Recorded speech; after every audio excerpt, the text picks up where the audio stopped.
Il virus West Nile ha tenuto in appressione la scorsa estate, provocando nella nostra regione 257 casi, di cui 64 nella grave forma neuroinvasiva, con 18 decessi, tutti di persone anziane con gravi patologie pregresse o deficit immunitari.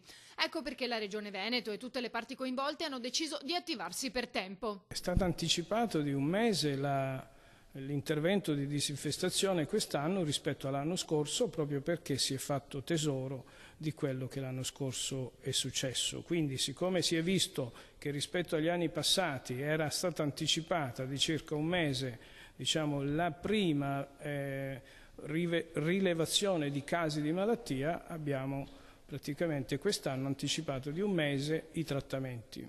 Ecco dunque come comportarsi. Le cose da fare sono diverse. Si parte con l'eliminazione delle raccolte d'acqua, si fanno i trattamenti larvicidi e adulticidi dove non è possibile eliminare le raccolte d'acqua e ci si protegge dalla puntura della zanzara in tutti i modi possibili, quindi con mezzi meccanici ma anche con mezzi diversi, che sono per esempio le creme antipuntura che vengono utilizzate per cospargere sulle parti scoperte del corpo nelle ore serali e nella prima mattina.